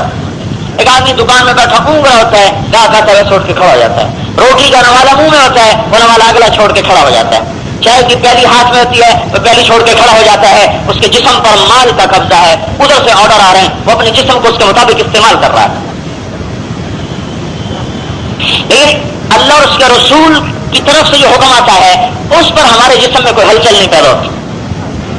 تو سیکھا نہیں. مثال دیتا ہوں، ہم گاڑی چلانا سیکھ جاتے ہیں تو اندر میں ایک نظام پیدا ہو جاتا ہے. جب سامنے کوئی رکاوٹ نظر آتی ہے تو پاؤں خود بخود بریک پہ چلا جاتا ہے. اس کو کوئی اپنے آپ کو منانا پڑتا ہے کہ بریک لگا لے، بریک لگا لے. خود بخود ایک چیز سیکھی ہے 4 مہینے 6 مہینے میں، اندر میں ایک نظام ایسا پیدا ہو چکا ہے کہ ریس سے پاؤں اٹھ کر بریک پہ خود بخود چلا جاتا ہے اپنے آپ. تو جب رکاوٹ ختم ہوتی ہے تو وہاں چھوٹ کے ریس پہ چلا جاتا ہے، اور پاؤں گیئر پہ، ہاتھ گیئر پہ چلا جاتا ہے، پھر کلچ پہ چلا جاتا ہے، گیئر چھوٹا ہوتا چلا جاتا ہے، رفتار نیچے ہوتی چلی جاتی ہے. اور اس کے لیے اس کو نہ کوئی تقریر کر کے بتاتا ہے اور نہ وہ خود اپنے آپ کو تیار کرتا ہے یار کر لے کر لے. تو سیکھو گا نا. پھر جب رکاوٹ ہٹ جاتی ہے تو وہ چل پڑتا ہے، جب رکاوٹ آتی ہے تو اپنے آپ کو روک لیتا ہے. یہ اندر میں نظام پیدا ہوا ہے. اب اس کی دوسری طرف آئیں، میں بازار میں جا رہا ہوں، سامنے مجھے لڑکی نظر آتی ہے. اب یہاں میرے آنکھوں کو بریک لگنی چاہیے کہ میری آنکھ کی بریک لگ کر پردہ جھک جائے، آنکھ رک جائے. لیکن میں نے وہ نظام چونکہ اللہ رسول کے حوالے نہیں کیا ہوا، وہ نفس و شیطان کے حوالے کیا ہوا ہے، لہذا میرے پردے کو بریک نہیں لگتی، وہ اٹھا رہتا ہے. گاڑی کی ٹکر سے زیادہ آنکھ کی ٹکر خطرناک ہے. گاڑی کی ٹکر تو ایمان لے گی، یہ جان لے گی، اور آنکھ کی ٹکر ایمان لے جائے گی. گاڑی کی ٹکر تو ایمان لے گی، یہ جان لے گی، اور آنکھ کی ٹکر ایمان لے جائے گی. چونکہ سیکھا ہوا نہیں ہے لہذا بریک نہیں لگتی. جیسے ہاتھ خود بخود گیئر پہ چلا جاتا ہے، اس کو چھوٹا کرنے میں میرا ہاتھ غلط کام کی طرف جا رہا ہے، اس کے اوپر اللہ رسول کا اگر قبضہ ہوتا تو خود بخود اس کو کھینچ کے پیچھے لے آتا. میری زبان غلط بول پہ آنے لگتی ہے، اگر اس پہ اللہ رسول کا قبضہ ہوتا تو اس کی زبان پر وہیں بریک لگتی. میری شہوت غلط جگہ چلنے لگتی ہے، اگر اس پر اللہ رسول کا قبضہ ہوتا تو وہیں رکتی. ربیع ابن خثیم کی بڑی شہرت ہو گئی، ان کی بزرگی کا چرچا ہوا، لوگوں میں ہر دل عزیز ہوئے. بعض حاسد بھی ہوتے ہیں. انہوں نے ایک عورت فاحشہ کو پیسے دے دلا کر کہا اس کو ورغلاؤ، اس کو کس طرح ورغلاؤ. تو اپنے حسن میں شورائے آفاق تھی اپنے وقت، تو وہ اپنے سارے ساز و سامان کر کے، ساری بناؤ سنگار کر کے رات کے اندھیرے میں اور رات کی تنہائی میں ان کے پاس چلی گئی اور ان کو دعوت دی. انہوں نے دیکھا کہ بہن آج جس حسن پہ تجھے ناز ہے، کل قبر میں اسی پر بڑے بڑے کیڑے چل رہے ہوں گے.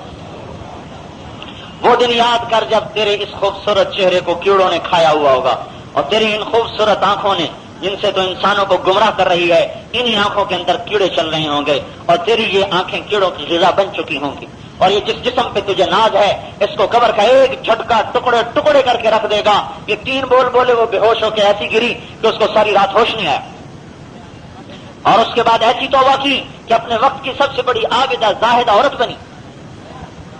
یہ سیکھا ہوا انسان ہے کہ میری شہوت کہاں جانی چاہیے اور کہاں رکنی چاہیے. اس کی بریک ٹھیک ہو چکی ہے کہ پیچھے اللہ رسول کی طرف سے اس کو جو امر آ رہا ہے اس پر اس کے پورے جسم کی حرکت اور سکون ہے. ہمارا جسم باغی ہے، اس سے بغاوت ہے اللہ رسول کے ساتھ.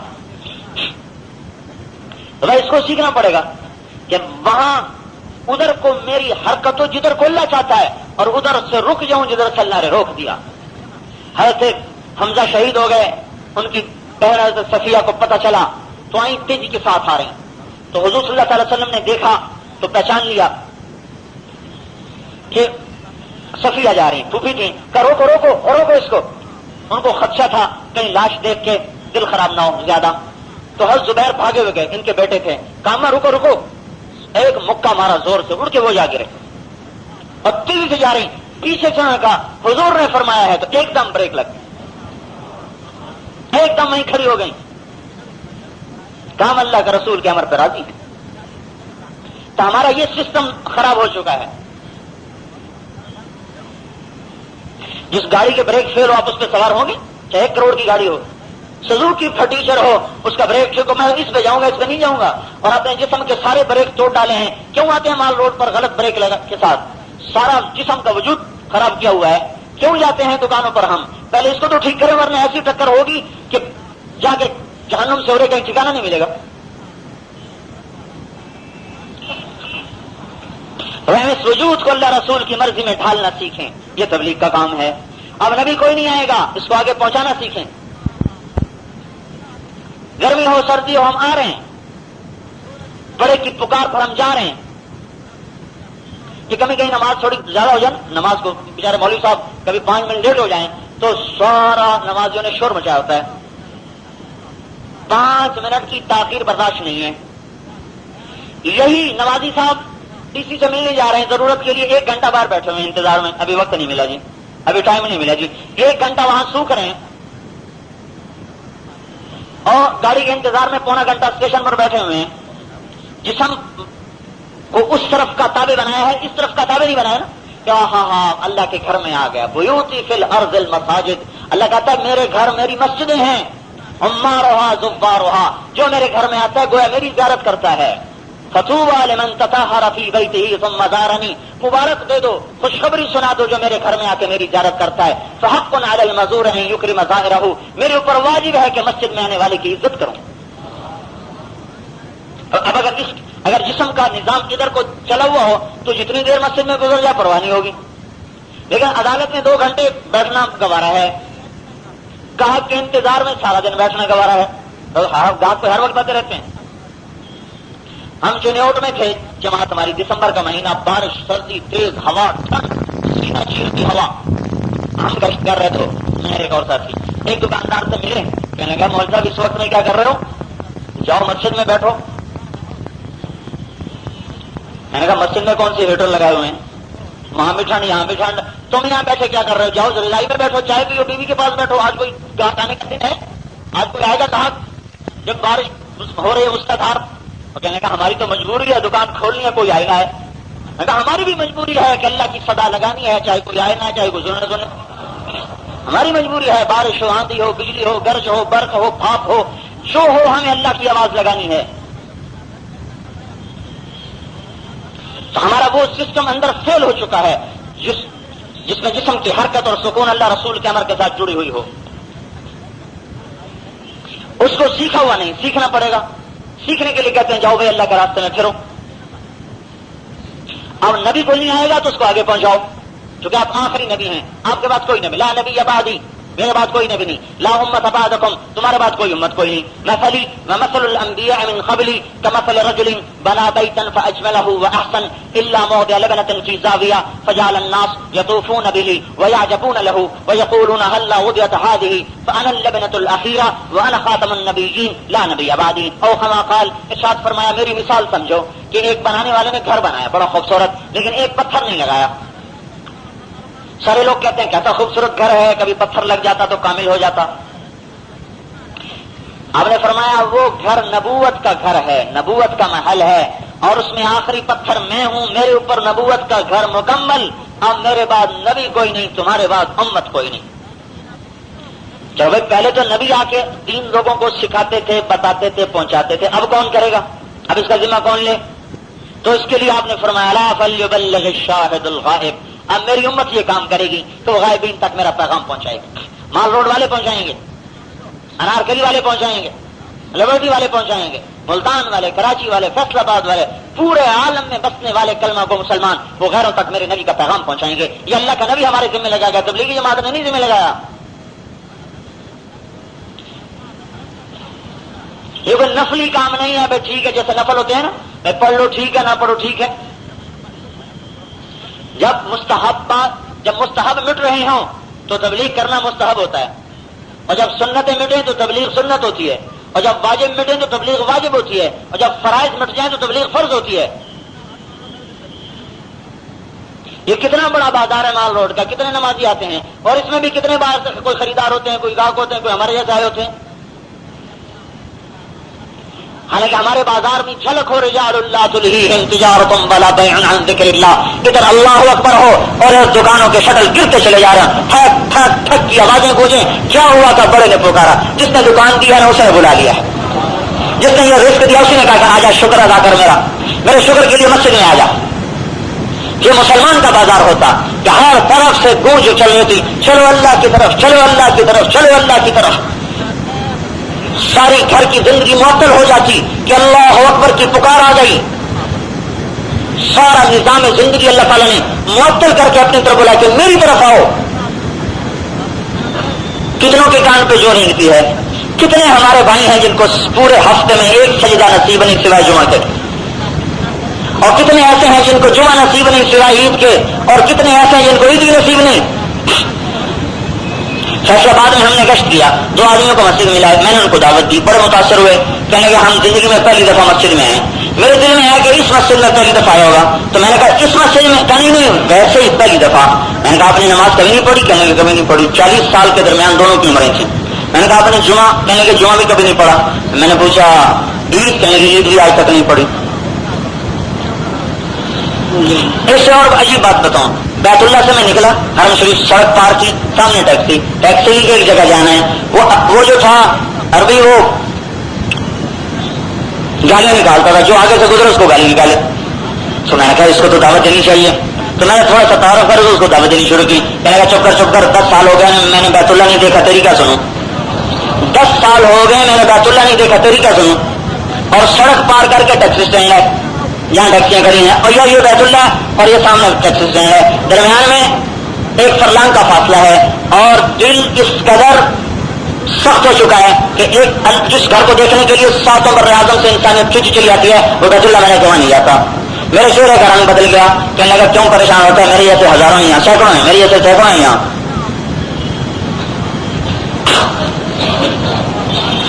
دین کو میرے بھائیوں اپنا سمجھو.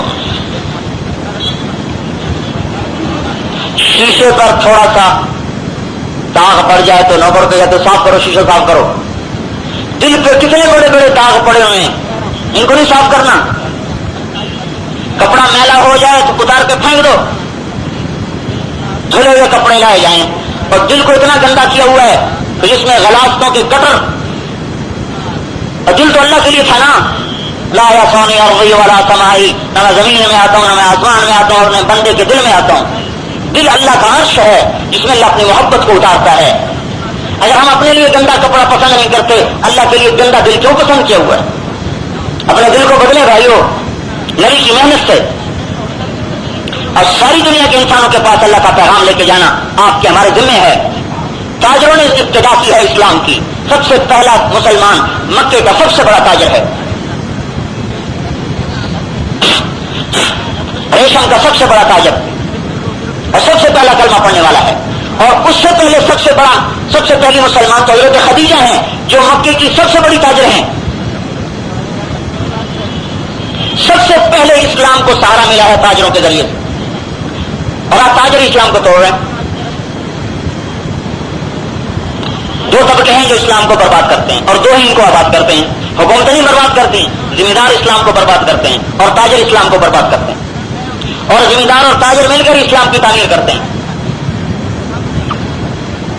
آپ اپنی طرف سے نہیں کہہ رہا, حدیث سے کہہ رہا ہوں. اذا تبایعتم بالعین, یہ آگے تاجر. ورضیتم بالزرع, یہ آگے ذمہ دار. واخذتم اذناب البقر وتركتم الجهاد سلط اللہ علیکم ذلا لا ينزع حتى ترجعوا الى دینکم.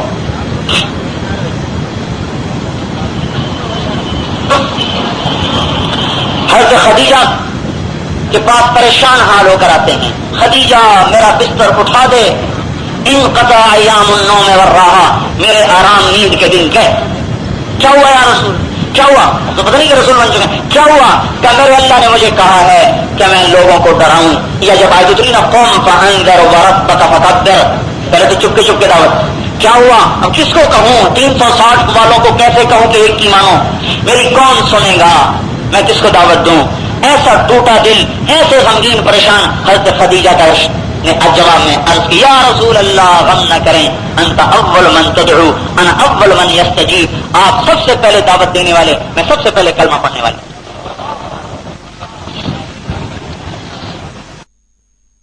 ایک تاجر خاتون سے اسلام کی نیت رکھی گئی. پھر مکے کے سب سے بڑے تاجر سے اسلام کی دوسری نیت رکھی گئی ہے.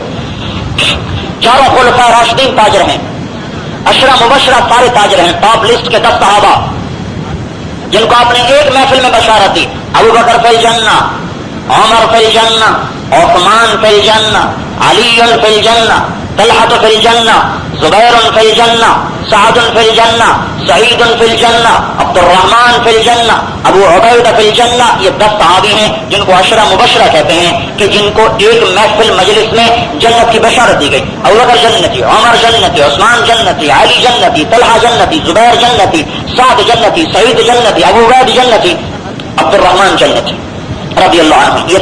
یہ 10 کے 10 تاجر ہیں جو اسلام کے 10 ستون,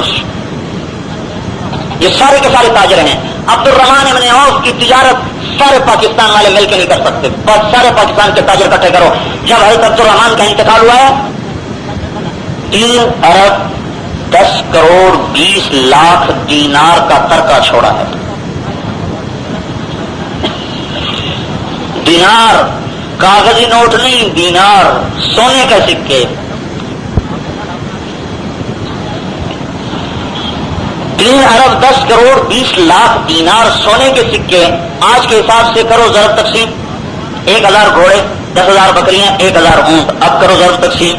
پھر سونے کی اینٹیں جن کو اولاد میں وراثت میں جب کاٹنے لگے, کاٹ کے تقسیم کرنے لگے تو کاٹتے آریاں ٹوٹ گئیں. اور یہ اوپر کے 10 صحابہ میں سے ہیں, یہ اسلام کے ستون ہیں. تو ہم تو چاہتے ہیں کہ آپ بھی اسلام کے ستون بن جائیں. تاجر بن کے نہ چلیں, مسلمان تاجر بن کے چلیں. ذمہ دار بن کے نہ چلیں, مسلمان ذمہ دار بن کے چلیں. حاکم بن کے نہ چلے, مسلمان حاکم بن کے چلے. افسر بن کے نہ چلے, مسلمان افسر بن کے چلے. کہ جس کے اندر میں 2 غم ہوتے ہیں, میں خود دین پہ آؤں اور سارے عالم میں دین کو پہنچاؤں, پھیلاؤں. یہ میری ذمہ داری ہے, میری ضرورت ہے, ضرورت سے آگے میرا مقصد ہے. تو ہم کوئی فلسفہ نہیں بیان کر رہے, ہم کو کوئی تحریک نہیں چلا رہے, ہم کو کوئی الگ جہاد نہیں بنا رہے. ہر مسلمان کلمہ پڑھنے کے ناطے پورے اسلام پہ چلنے کا پابند ہے. اور ہر مسلمان لا نبی بعدہ, میرے نبی کے بعد کوئی نبی نہیں, اس عقیدے کی وجہ سے اس اسلام کا آگے پہنچانے کا پابند ہے. اس میں ہماری ہے. اور یہ آگے پہنچانا اللہ نے ہمیں ہمارے ذمہ کیا ہے. بیوی بچوں کے حقوق اللہ نے بنائے, ماں باپ کے حقوق اللہ نے بنائے, حلال کمانا اللہ نے بنایا, گھر اللہ نے دیے, اس کے مسائل بتائے, بیوی بچے اللہ نے دیے, اس کے مسائل بتائے. اسی اللہ نے کہا ہے کہ میرے پیغام کو بھی پہنچاؤ, اور اس پیغام کے پہنچانے میں جو قربانی دینی پڑے اس کو دو. یہ حق تلفی نہیں ہے کہ بھی بچے چھوڑ کے چلے جاتے ہیں. کہاں لکھا ہوا ہے؟ میں نے کہا یہاں لکھا وہاں تو پڑھتے نہیں. بھائی یہاں لکھا وہاں پڑھو تو پتہ چلے کہ کیسے چھوڑ چھوڑ کے جاتے تھے. جہاں لکھا نہیں وہاں پڑھتے ہیں. ڈائجسٹر میں تھوڑا ملے گا اور ٹائم نیوز میں تھوڑا ملے گا. تو صحابہ کی زندگی پڑھنے سے پتہ چلے گا کہ کیسے چھوڑ چھوڑ کے جاتے تھے. وہ نہ چھوڑتے تو آج ہم مسلمان ہوتے.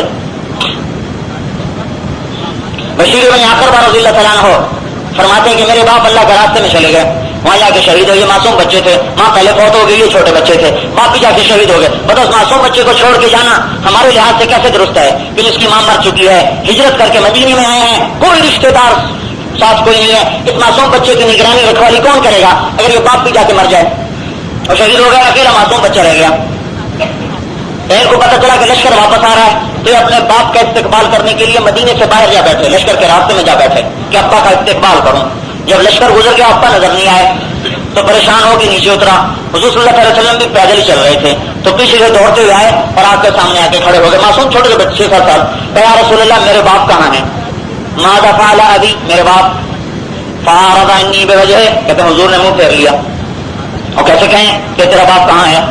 کہا پھر میں سامنے سے آیا, ادھر سے آیا, یا رسول اللہ ماذا فعل ابی, یا رسول اللہ میرے ابا کہاں ہیں؟ فاستعبر وبکا, آپ کی آنکھوں میں پانی بھرایا, پھر آنسو چھلک پڑے اور رونے لگے. تو مجھے پتا چل گیا کہ میرے باپ کہاں ہیں. فاجحشت بالبکا, تو میں آپ کی ٹانگوں سے لپٹ کر رونے لگا.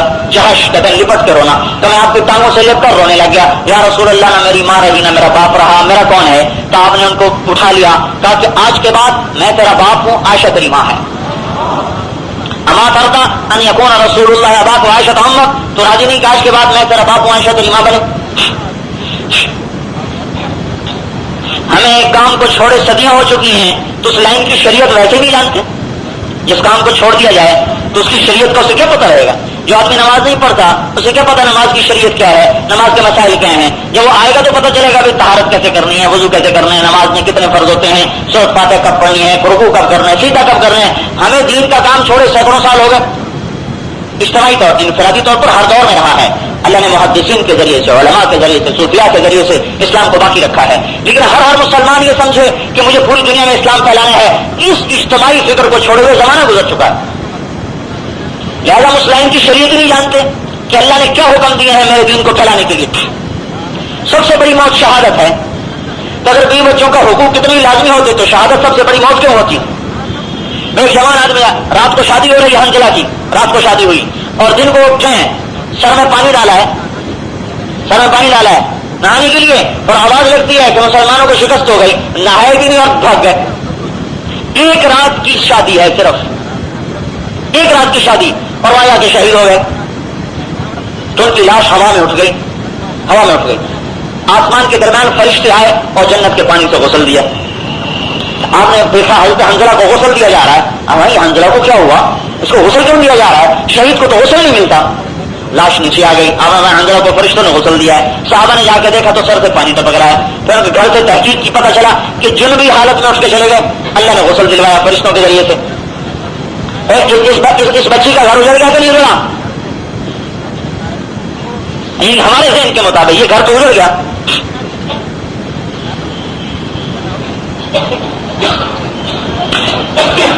تو میرے محترم بھائی اور دوستو, پوری دنیا میں اسلام کا پھیلانا ہمارے ذمہ ہے, اسلام پہ چلنا بھی ذمہ ہے, اسلام کا پھیلانا بھی ذمہ ہے. اس کو سیکھنے کے لیے نکلنا ہے. وہ زمانے کی عورتوں نے اپنے حق خود ہی معاف کر دیے تھے, ماں باپ نے اپنے حقوق معاف کر دیے. جاؤ جاؤ پیغام ربی پر پہنچاؤ, جنت میں اکٹھے ہو جائیں گے, دنیا کو رہنے کی جگہ چھوڑائیے.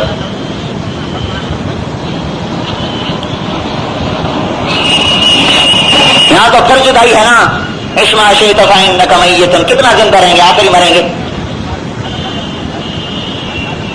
تو انہوں نے اس کام کی عظمت کو سمجھا, اپنے بچوں کو تیار کیا ہے کہ جاؤ پھرو. جیسے آج ہم بچوں کو تیار کرتے ہیں ڈاکٹر بن جا, انجینئر بن جا, تاجر بن جا, اور انہیں بچوں کو تیار کرتے تھے جاؤ میرے نبی کا پیغام پہنچاؤ. ہمارا رضی اللہ عنہ کے بیٹے کو حضور نے بھیجا حبیب بن زید کو مسلمہ کذاب کے پاس. مسلمہ کذاب نے ایسی بے دردی سے شہید کیا کہ پہلے ایک ہاتھ کاٹا, پھر دوسرا ہاتھ کاٹا, پھر ایک پاؤں کاٹا, پھر دوسرا پاؤں کاٹا, پھر زبان کاٹی, پھر گوشت کے ٹکڑے خود اپنے ہاتھ سے اتار کر ایسے ایسے ایسے کر کے جیسے بکری کے ٹکڑے کیے جاتے ہیں ایسے زندہ کے ٹکڑے کر دیے. اور ایک بات کہلوانا چاہتا ہے, کہو میں اللہ کا رسول ہوں, کہنے لگے نہیں کہتا، اور ٹکڑے کر دے، نہیں کہتا، نہیں کہتا، نہیں کہتے کہتے جب انہوں نے زبان کاٹ دی تو سر کھلاتے رہے، نہیں کہتا، نہیں کہتا، یہاں تک کہ اس بے دردی سے شہید کر دیے گئے۔ یہ سارا قصہ جب ان کی ماں کو سنایا گیا، ام ہمارا تیرا بیٹا اس طرح ذبح کر دیا گیا، تو بڑے اطمینان سے فرمایا لہذا الیوم ارضعتہ وعند اللہ احتسبتہ، یہی دن دیکھنے کے لیے میں نے اس کو دودھ پلایا تھا۔ ابھی تربیت ہے، یہی دن دیکھنے کے لیے میں نے اس کو دودھ پلایا تھا، اور اسی کی اب میں امید اللہ کی بارگاہ میں کرتی ہوں کہ میرے بچے کی وجہ سے میری بھی بخشش ہو جائے گی۔ جیسے کسی کا بیٹا ڈاکٹر بن جائے، کہتا یہی دن دیکھنے کے لیے میں اس کو پالا تھا، کیا جو ڈاکٹر بن گیا، دکان سنبھال لے مال لوٹ کی، کہتا یہی دن دیکھنے کے لیے اس کو پالا تھا، کیا میرا کاروبار اس نے سنبھال لیا ہے۔ یہ ماں کہہ رہی ہے کہ اس کے ٹکڑے ٹکڑے ہو جانے کے لیے میں نے اس کو پالا تھا، اس کے گوشت کے ریزہ ریزہ ہو جانے کے لیے میں نے اس کو پالا تھا۔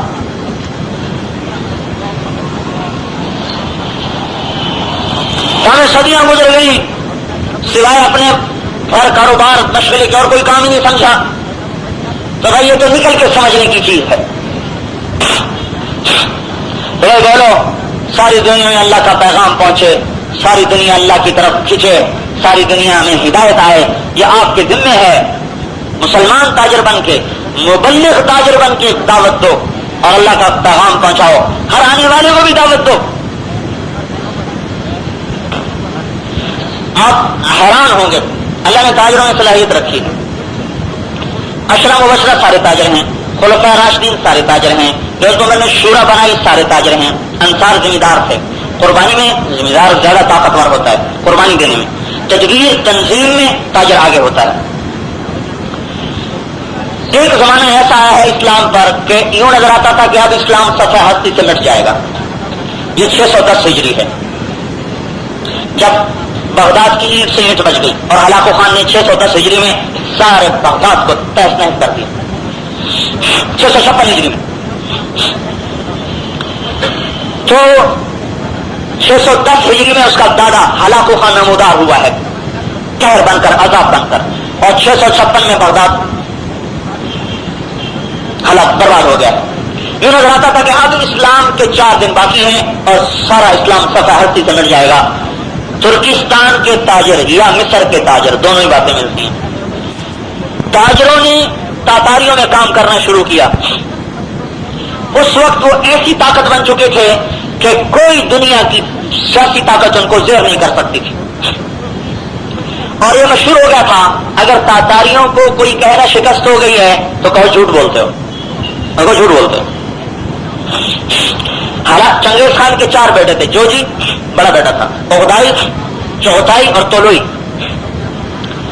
سب سے بڑے بیٹے کو اس نے سلطنت روس کی دی تھی، اوغدائی کو اپنا کیپٹل دیا تھا، چغتائی کو اس نے کراکان کی سائڈ کی طرف کا دیا تھا، اور تولوئی کو ترکستان کا علاقہ دیا تھا۔ تولوئی کا بیٹا تھا ہلاکو خان۔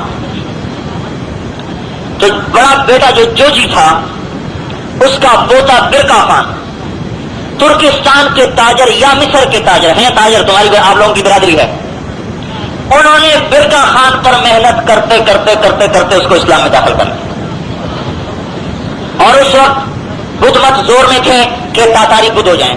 عیسائی اتنے چھا چکے تھے کہ ہلاکو کی بیوی جو کوزا عیسائی تھی، اس کا سپر سالار قدگوغا عیسائی تھا، اور قریب تھا کہ سارے تاتار میں عیسائی مذہب پھیل جاتا، اور ہلاکو کی بیوی جو کوزا اپنا گرجا، مومن گرجا ساتھ لے کے چلتی تھی، پہیے لگا گرجا ساتھ ہوتا تھا۔ اس لیے ہلاکو نے زیادہ ظلم کیا مسلمانوں پر بیوی اور سپر سالار کی وجہ سے، نظر آتا تھا اب عیسائی پھیل جائے گی۔ چند تاجروں نے جن کے دل میں آیا کہ سودا بعد میں بیچیں گے، پہلے اسلام کو پھیلا لیں، یہی آپ مال روڈ والے کہہ لو کہ دکانیں بعد میں سوچیں گے، پہلے اسلام پھیلا لیں۔ اس کے بعد جتنا اسلام آیا ہے ان چند تاجروں کے کھاتے میں جا رہا ہے جنہوں نے تاتاریوں کو مسلمان کیا۔ برکا خان مسلمان ہو گیا، اس کے اسلام لانے پر اس نے زور شور سے دعوت چلائی ہے، پوری روس کی تاتاری قوم مسلمان ہوتی چلی گئی۔ ابھی برسوں ایک تاتاری ملا ماسکو کا مسلمان، وہ تو ہماری زبان تو جانتا نہیں تھا، میں نے کہا تاتار، میں نے کہا تو ہمارے باپ دادا نے ہمیں بڑا قتل کیا ہے۔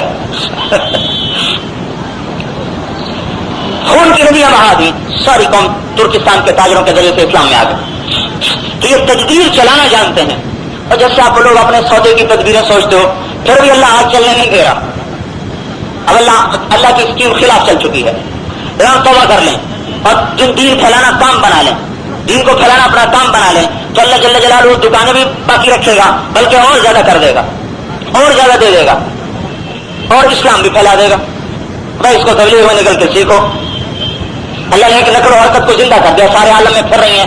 اللہ کا شکر کرو، آپ کے قریب اللہ نے اس کو چلایا ہے۔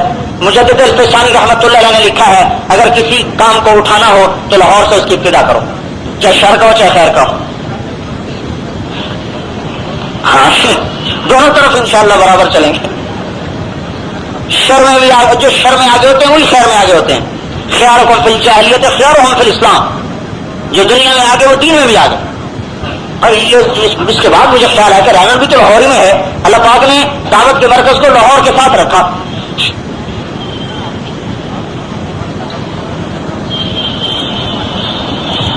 شیر شاہ سوری کہا کرتا تھا کہ میری اسکیم میں ہے کہ لاہور کو صفحہ ہستی سے مٹا دوں، کہ یہاں کی استعداد کو سمجھتا تھا کہ اگر میری تین خواہش، ایک ابراہیم لودھی کا مزار بناؤں، ایک لاہور کو صاف کر دوں، اور ایک بحری بیڑا تیار کروں۔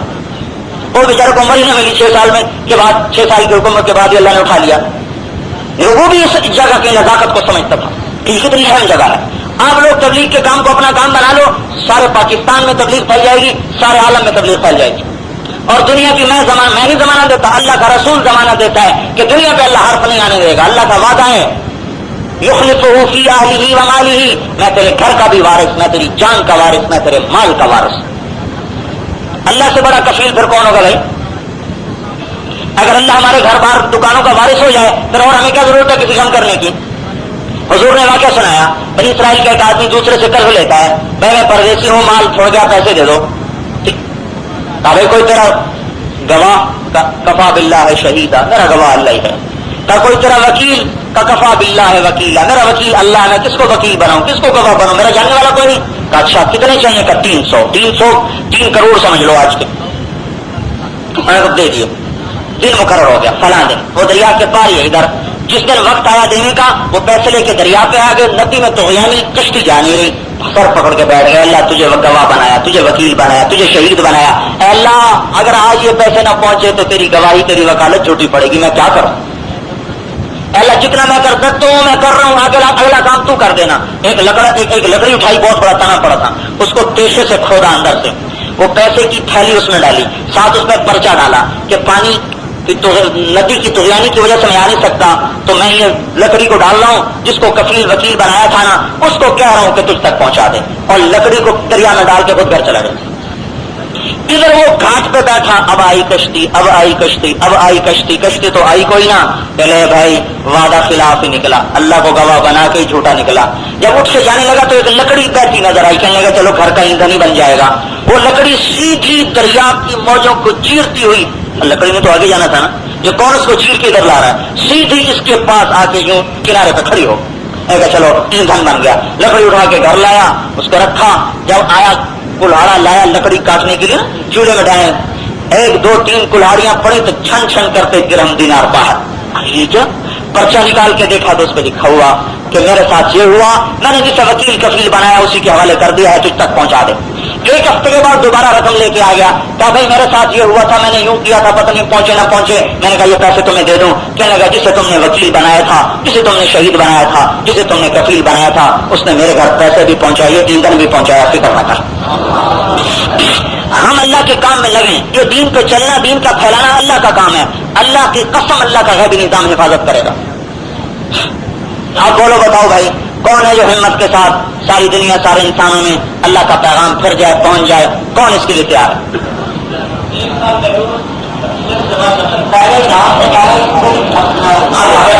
بھائی ہمیں یہ ادھار نہیں چاہیے، ہمیں تو کل سے نقد چاہیے۔ ہاں 4 مہینے بتاؤ، چلہ بتاؤ کل سے، صبح سے 1 چلہ، ایسے بولو۔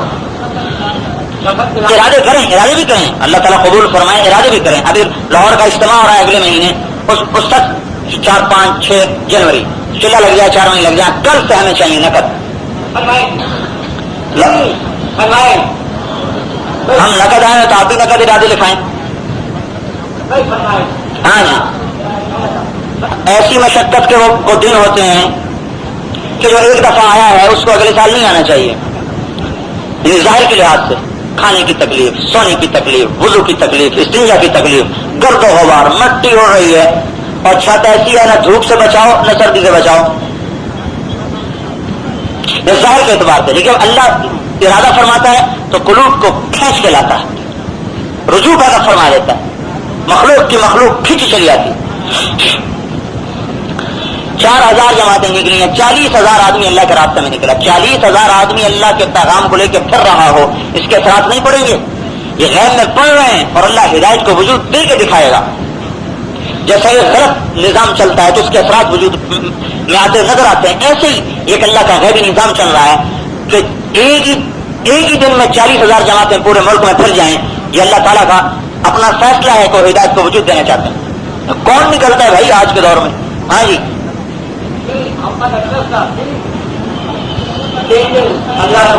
جس بھری دعا والے دن 50-60 ہزار کا مجمع تھا.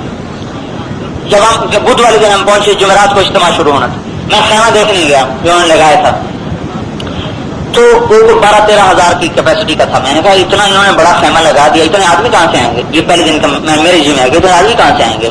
وہ جمعرات کی صبح کو سارا فل، اب 20, 30, 35, 40, 45, 50, 60 ہزار تک دعا کے دن مجمع.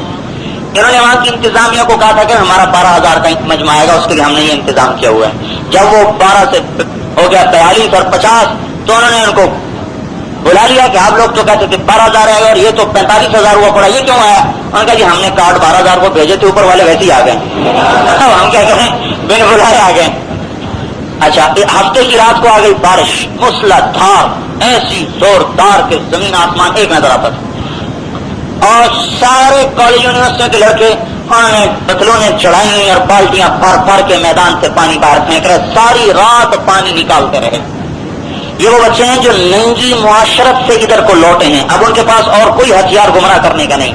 وہ ہمیں وہاں تک لے جانا چاہتے ہیں، ہمارے بچوں کو وہاں لے جا رہے ہیں وہ، لیکن ان کے ہاں یہ ہو چکا ہے کہ وہ اپنے معاشرے کو ننگا کر چکے ہیں. وہ اس ننگے معاشرے سے بالٹیاں اٹھا کے ساری رات پانی باہر نکال رہے ہیں. اب وہ گمراہ کرنے کو ان کے پاس اور کوئی ہتھیار کوئی نہیں. جس سے ہم اب گمراہ ہو رہے ہیں وہ اس گمراہی کو آزما کر پھر ناکام ہو چکے ہیں کہ وہاں کے کالجوں، ہم 1982 میں گئے تھے انگلستان، تو ایک بابا ملا وہاں برمنگم میں، تو میرے پاس آشا رونے نے کہا بیٹا یہ ہمیں کہتے ہیں کہ تمہاری اگلی نسل ہماری ہے، جو مرضی کر لو.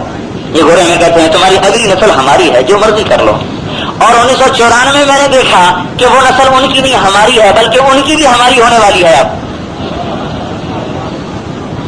اس سے آگے تو اور گمراہی کی شکل کوئی نہیں جو انہوں نے ان کو دکھائی ہے. وہ اس میں سے ہٹ کر پیچھے آ رہے ہیں اور بسترے اٹھا رہے ہیں اور پورے اعتماد کے ساتھ وہ داڑیاں رکھ رہے ہیں اور پگڑیاں باندھ رہے ہیں اور اسی اعتماد کے ساتھ وہ یونیورسٹیوں میں جاتے ہیں. انہوں نے اپنے اس سنت پر فخر ہوتا ہے، ہمیں خجالت محسوس ہوتی ہے پاکستان میں، انہیں وہاں عزت محسوس ہوتی ہے. تو اللہ کا نظام چل چکا ہے. یہ تحریکیں نہیں اس طرح چلا کرتی، یہ ختم نبوت ہے جو چل رہی ہے. یہ کوئی شخصیت نہیں تبلیغ کو چلا رہی، یہ محمد مصطفیٰ کی ہستی چلا رہی ہے. جو آج بھی نبی ہے دکھا رہا ہے کہ آج بھی میں ہی نبی ہوں، میرا کام کرو، میں آج بھی اسی طرح میری روحانیت تمہارے ساتھ ہوگی جب تم میرے کام کو لے کے چلو. تو ہم یہ 3 دن جانے کو معمولی نہ سمجھیں، بڑی زبردست اس کے ساتھ تبدیلی آنے والی ہیں. تو بولو بھائی، اور وہ بھی جماعت بھی اہلہ فصلی علی محمد کما انت اہلہ وفعل بنا ما انت اہلہ انک اہل التقوی واہل المغفرہ ربنا آتنا فی الدنیا حسنہ وفی الآخرۃ حسنۃ وقنا عذاب النار. اے اللہ ہمارے اس جمع ہونے کو قبول فرما اور پورے عالم کی ہدایت کا ذریعہ بنا، ہمیں بھی ہدایت نصیب فرما اور تمام انسانیت کو ہدایت نصیب فرما. اے اللہ تو تمام طبقات کو، تاجروں، ذمہ داروں، حاکم، محکوم، دیہاتی، شہری، سب کو ہدایت کامل نصیب فرما اور ہدایت کے پھیلنے کا ذریعہ بنا.